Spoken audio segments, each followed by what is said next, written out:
I'm going to show you one more thing related to formatting a graph in Excel. Very quickly, I'm going to recreate my dual axis line graph. I'm inserting a line graph. There we go.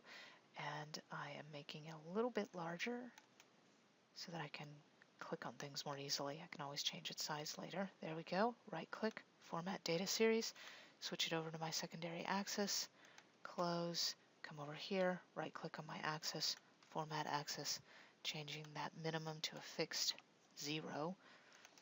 Now we're back to this, and then I like to come up here to a chart layout and just go ahead and use that first one to get a chart title and an axis title there. I'm going to need to add in another text box to get my axis title over there.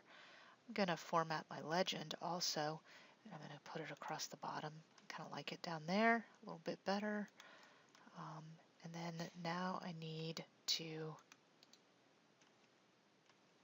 format that axis a little bit. I'm not quite sure what I want to do here, so I think I'm going to leave that one alone for the moment. But I am going to need to add in an axis title, which is a little bit tricky given that my chart area doesn't really allow me to do so.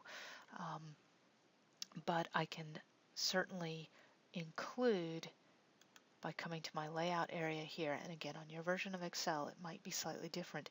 But I'm going to come up here to Axes. Here we go, Axis Titles.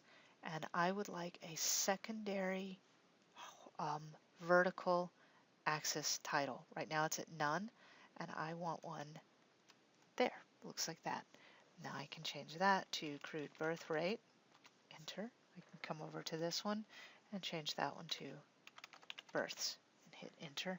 And I'm not going to mess with the chart title right now. But there, I accomplished what I needed to accomplish by coming up here to the layout and finding what I needed. In this case, it was an axis title. Your version of Excel, these might be in a different place, but they should be called something almost identical to that. Now, the only remaining thing that I don't like in this particular graph are these huge gaps here and here. And this just has to do with how Excel is formatting that axis. So I'm going to come here and right click on that axis, format axis. This is trickier than that set to 0 that we did there.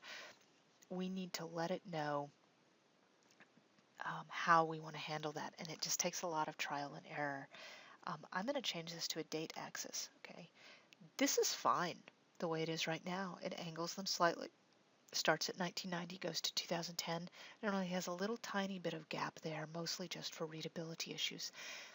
However, I've presented my data in 5-year chunks, so I really have no reason to include my axis label down here in single-year chunks. It's not immediately intuitive how to fix that here. So what I'm going to need to do is come over here and change my major unit, that's what these are, from 1 to 5. Do not change that to years, just leave it at days, it doesn't matter. There we go. Now I've got 1990 through 2010. They're labeled nicely. I have only a tiny bit of a gap there, just enough to make it readable without having to worry about it. I could go in and do a few other things here to change my font size or make it bold. Sometimes I like to go ahead and bold those years so that it's very clear, separates them from that. But this is a pretty decent line graph at this point.